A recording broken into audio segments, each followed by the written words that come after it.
Good morning, class of 2017. That sounds good. Thank you to President Roth, the Board of Trustees, the esteemed faculty and staff of Wesleyan for allowing me to become part of the amazing class of 2017. I think every member of my class should turn to the person next to them and congratulate them.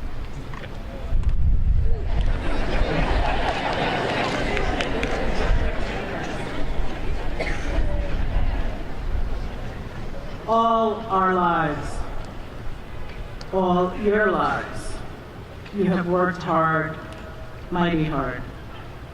Today, this day celebrates your success. In fact, the single reason I am here is to congratulate you. In case you were wondering, I was asked to come say something. But really, I am here to be part of the congratulations. Your parents should be congratulated too for their commitment to your success. Cha-ching.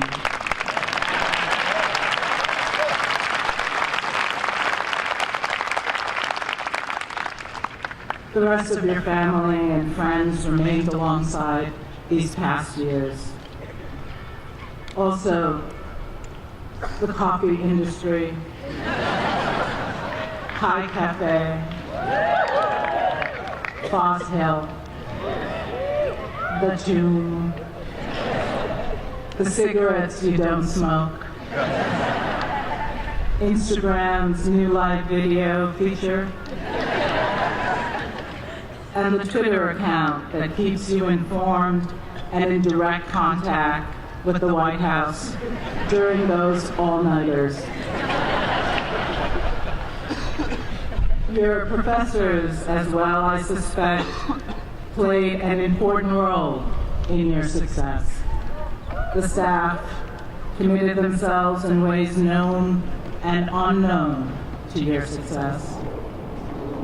But all those long nights, it was you in Wesleyan Library, you in the lab, you at the computer, you on Facebook, you texting, you playing video games, and then back studying, then back on Facebook, then discussing the FBI somebody who was fired, then back writing the thesis, then back on Twitter, whatever.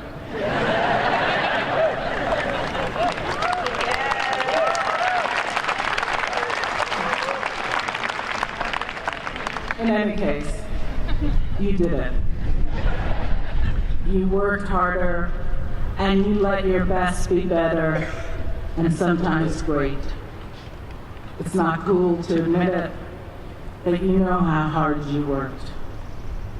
Wesleyan, this incredible institution which grew with you over the years, held you, challenged you, sometimes disappointed you, and always was only as great as you collectively are.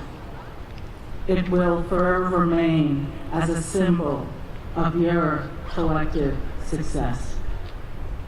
Congratulations to all of you.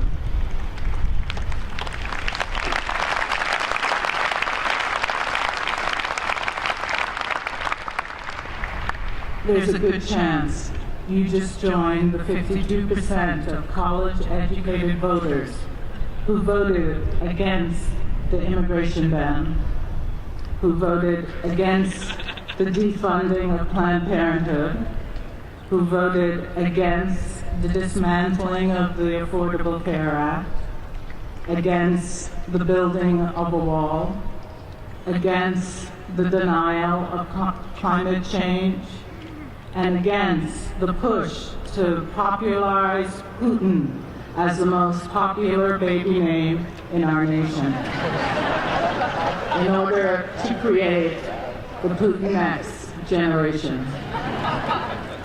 I wanted to add that I put forward the Putin baby name thing as an alternative fact.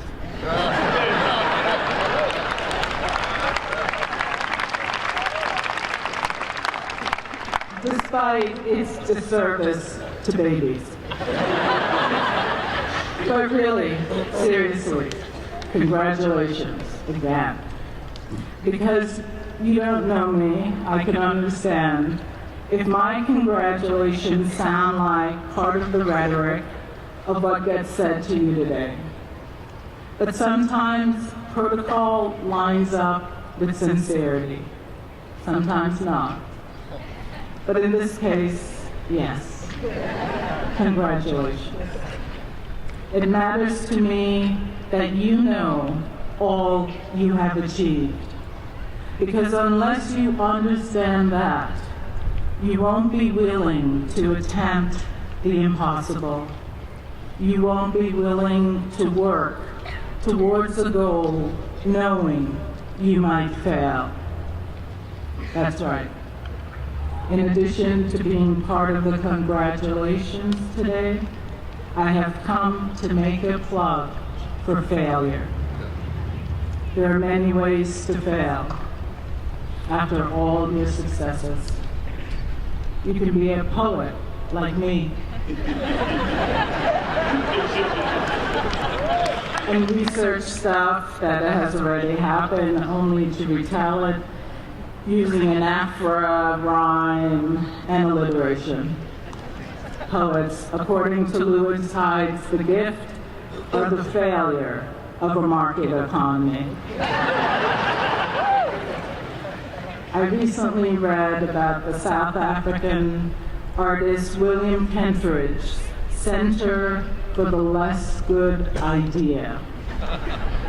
Pentridge is a personal hero of mine. His deeply collaborative and engaged work on life in South Africa, from apartheid to the AIDS crisis to present states of poverty and violence, has been moving, informative, and transformative. The Center for the Less Good Idea, according to Pentridge, is a safe space for uncertainty, doubt, stupidity, and at times, failure.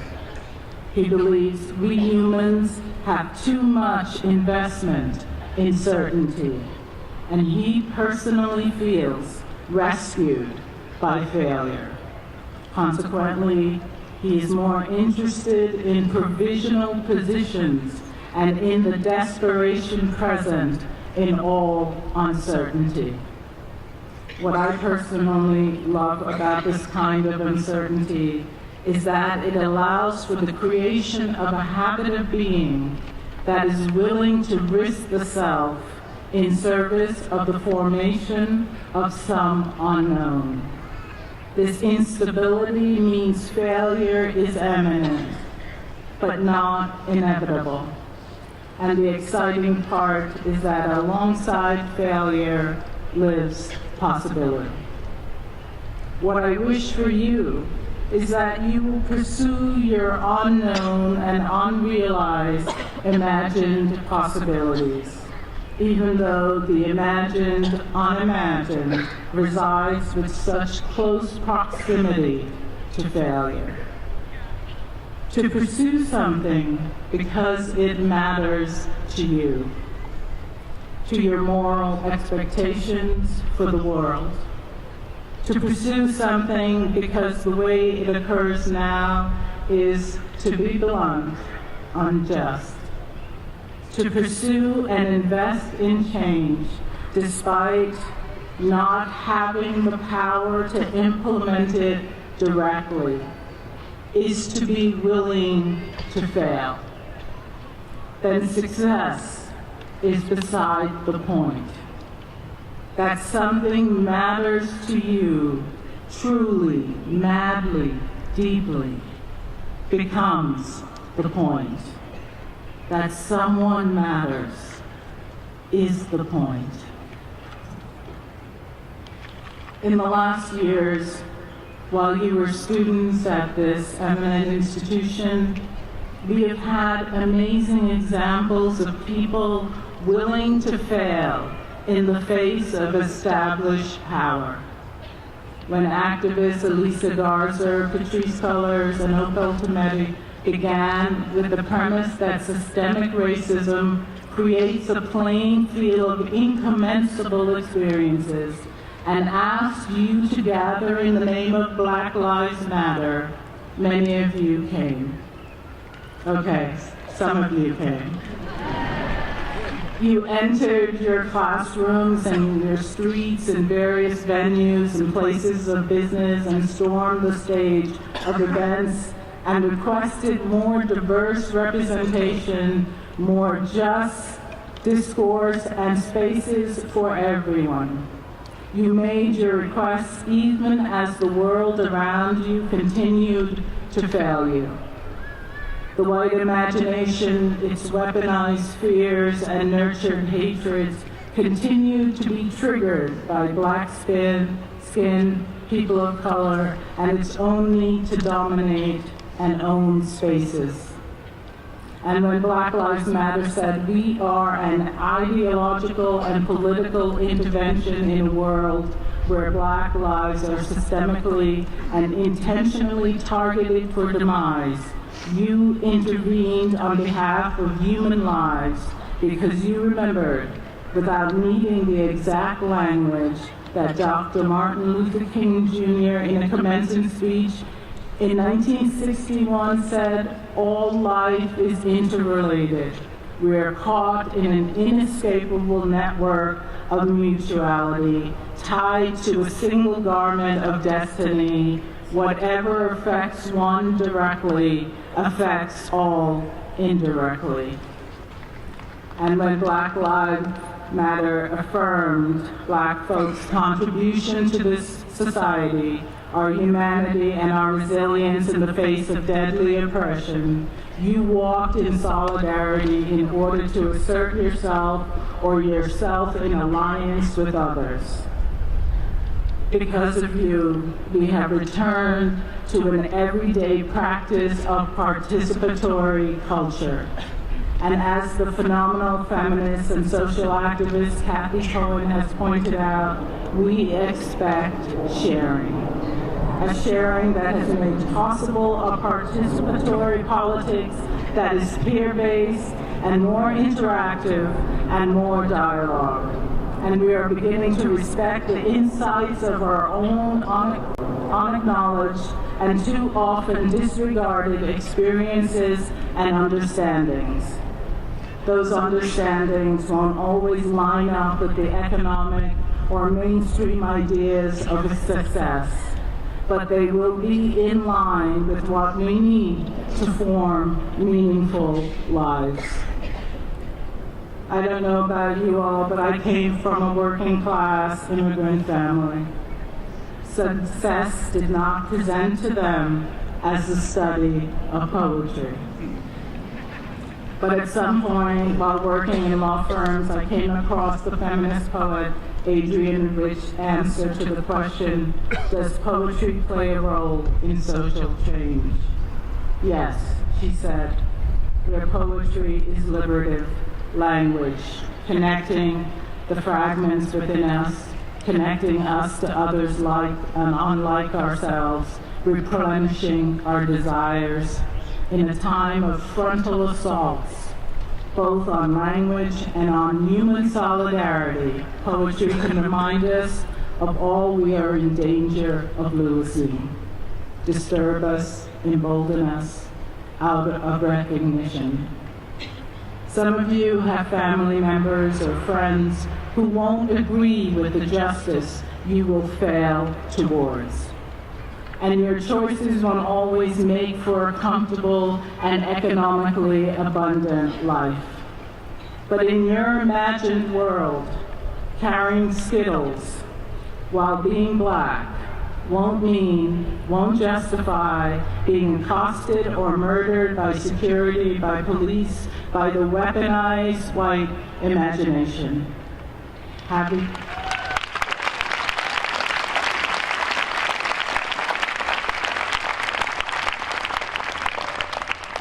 having choice over your body won't be something that needs legislation.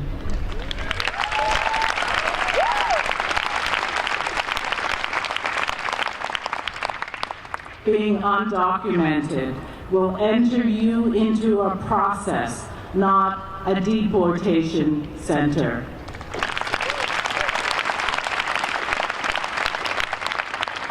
Sexual violence against anyone will be recognized as such.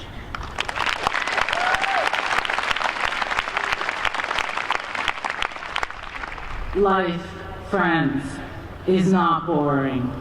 That's a misquote of John Berryman's Green Song 14. Injustice should never bore you. What I really want to say is that there are all kinds of deplorable practices that should compel you to want to fail forward. All kinds of everyday realities that should require you to move this entire field in new directions. These pathways of resistance won't look like success, but they will exist in the direction of justice and truth.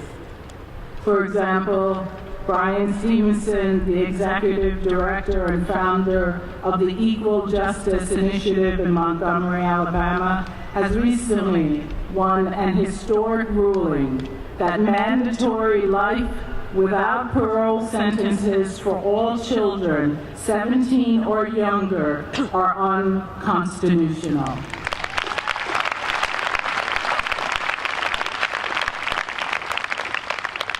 You might not have known about the ruling. You might not have known children were being sent to prison for life. But Stevenson knew, and the children who were sentenced knew. Stevenson failed for a long time before he gave the justice system back its humanity. Failing was just part of the process. Cornel West says that justice is what love looks like in public. Therefore, no matter how much pessimism you might feel, no matter how much discomfort you might feel, no matter how much resistance you might feel or you might get, failure of Stevenson's sort will just be you and your justice love, arm in arm in public. For some of you, failure will mean stepping away from positions of white dominance. For others, it will mean nonconformity in the role of people of color exceptionalism. For all of us, failing can be a kind of freedom. It can be a new understanding of our limits. In her book, Ethical Loneliness, the philosopher Jill Stouffer writes, "It's important for those who listen to reflect on the limits of what they already know and how that affects what they are able to hear. Perhaps when people and the institutions they design will be able to listen for their own failures and thus begin to live up to what justice after complex conflict or long-standing injustice demands. This form of failure can mean understanding yourself as part of the human community before taking up the certainty of economic comfort, of disassociated amnesia, of cynical collusion. Justice, for me, feels like the love of making common cause with the brokenness of being. To quote the theorist Jack Halberstam, the love of making common cause with the brokenness of being.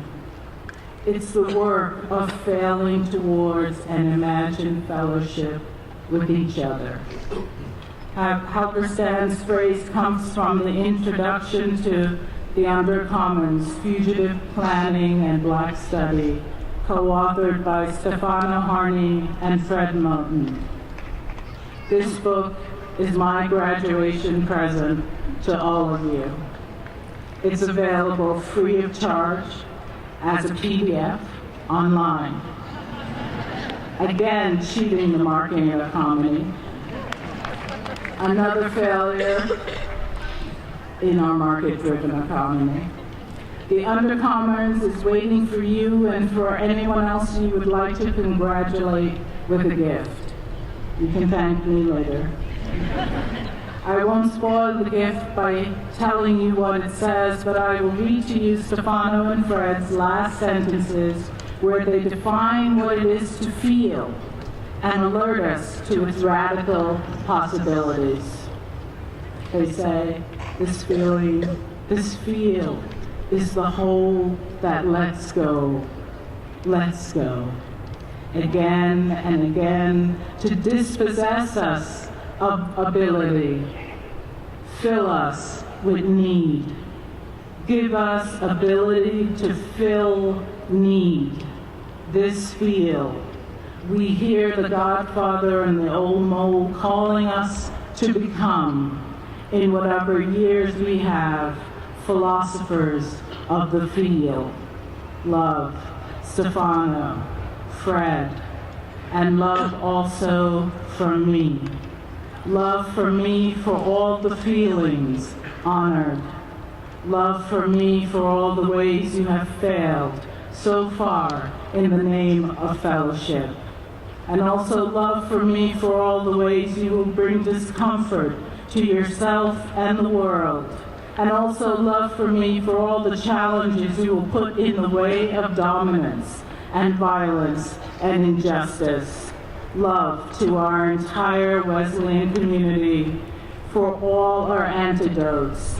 Love to each of you, and love to your bad behavior in the boardroom, on juries, in the office, on the street, at your dinner tables, in all and every space that believes it can hold racism, sexism, homophobia, anti-Muslim rhetoric, and on and on. Love to you and your wild and unruly hearts, imagining our world again. Again, congratulations.